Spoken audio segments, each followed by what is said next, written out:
Short story by Paul McCann. The gig of his life. Friday's one of those times when the walls closed in on the two young lads sharing a flat. Work was over for the weekend. Nightlife beckoned. "What are you doing tonight?" Max said. "Well, I think I'm going to catch that new movie and grab some fast food on the way. What about you?" Chris said. "Well, I'm off to the city." With determination in my eyes. "Send me a postcard, Mac." "Have a good time, okay?" "Yeah." Mac checked out the gig guide in the newspaper and saw one of his favourite blues artists was playing at the Basement in town. In a moment or two he was making his way out the door. He walked to the railway station, bought a return ticket to the city. He decided not to do the city circle thing and made his way to the Basement. When he stepped off at Circular Quay, it was almost evening. Already brief twilight fell down. The lights of the City Harbour Bridge was now beginning to twinkle against the evening sky. The winter time, chill breeze in the air, almost could have been captured in words. The scene before his eyes would have made the perfect song, but he had to put that away for another time. The crowd on the street were an interesting mix of city workers heading home late at night, shoppers, and also the bargain tourist people mingling in with the nightlife shoppers and restaurant goers. He hurried along to Raby Place and arrived at the steps and brought him down to the Basement, one of Sydney's best live music venues. Tonight there was a blues band who were playing. Mac knew some of the people in the band and he knew some of the people in the Basement, so he got in free. It was mentioned that one evening he could even get a gig there himself. Mac was not a bad player, often did regular spot in the tavern in Parramatta every week. Making his way down the stairs, he took a seat down there in the bar and he soaked himself in the atmosphere. The band started to play. The Basement was buzzing. Although he had been there not so long ago, it was a nice feeling about the place. Basement soft lights filtered across the sea of faces and the patrons jostled for their places, and then people's voices filled the air as the music added some kind of backwash to it all. Maybe he felt a bit lost there in the sea of faces and the mix of the music, but whatever it was, it fueled the fire in his belly for wanting to get on stage and play a song. Now more than ever, he wanted to get a band together, do some gigs, overseas even. He wanted to get a few sponsors together, start a career in the music business. Suddenly some crosstalk on the stage started to shriek out round the room. Feedback problems on stage Mac was quite used to. So he went over and grabbed a few of the cables and unplugged the problem himself. The band were very grateful of his help. Asked him to sit backstage for a while. Mac took a seat at the back of the stage, enjoyed the moment. Band's manager came over and thanked Mac personally for helping him sort out the problem. Mac hadn't really seen live blues for a few years now. He was amazed at the high level of musicianship, even though the sound quality was poor. Mac very often was critical about the level of sound that came out backing people on stage. Live performance for him would reflect the hearts of the talent that was playing, often let down by sound engineers and production. Too often mixed up with emotion, the music and the plastic of things.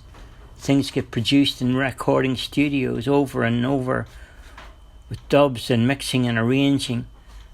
But it's only when people play live you can feel the true emotions and the rare talent deep down in the heart and the soul. Musicianship. That's the kind of music that speaks to Mac. Anticipating the ups and downs of every performance, it creates a presence and brings a warm glow. It warms you up like a comfortable coat in a winter's night or a cup of hot chocolate in front of the fireplace. Mac knew exactly the challenge of a good performance and how one bad note can often overshadow and change an audience's mood. Things like feedback problems and crosstalk, often with a distraction for many bands on stage. Playing a guitar, singing a song is very much a spiritual thing. It can be personal as well as out there visiting different people in the audience around who have come to share that experience. At the end of the performance, the band received a warm reception from the crowd. The audience showed an appreciation. After the gig, Mac made his way on the steps to the pavement and back down the streets of Circular Quay. Then he made his way where the City Extra. He had a cup of coffee. Sat there where the Manly Ferry comes in. Thought about what it would be like to have a little band doing some gigs. Then he finished his coffee and walked down the quay and took in the backdrop of the Sydney Harbour. Glowing, twinkling lights, shining stars above, and a special sprinkle of magic called nightlife.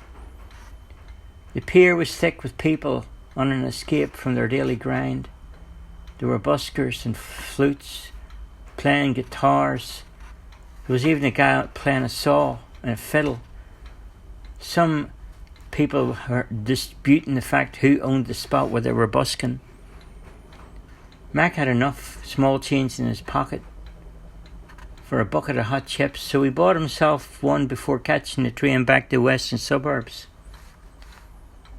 Suddenly one of the band members who'd been playing in the basement saw him and came running across the road, and he said to Mac, "Hey, ain't you the guy who fixed our sound problem earlier?" "Oh, yeah, sure, why?" Mac said. "Can I borrow you for a few hours next week?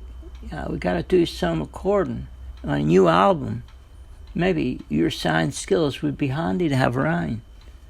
What's your name?" "Mac.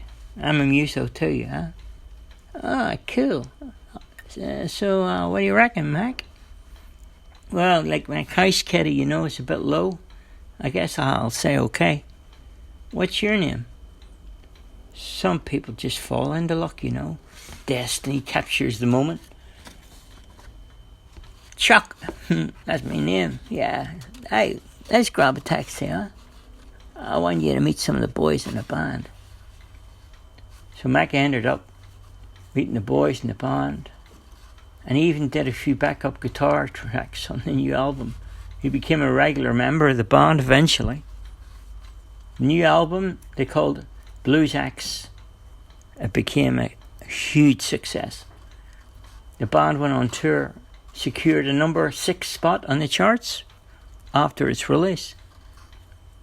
Mac got some deadly artistic reviews on his guitar work, some of the magazines that were around the traps, and he became a front man for the band. Anyway, his fans started to appear, and Mac disappeared into fame and fortune. For a few years, I guess, it happened that way, in a big way. He decided to give it the best that he could. With rock and roll, I suppose, things start to affect you one way or another. He got confused. He got a bit mixed up with the industry and the music business. It's not what you call healthiest lifestyle. Mac needed some time to get his head together. Affirmative and straight after all these years. Yeah, he soon got his life together again. Spent some time on trains, took some moments in the city parks, and he watched life go by. One day, Mac met a girl. They fell in love and got married. Kids came, and Mac saw his talent emerging in different ways. Life was a good gig. The end.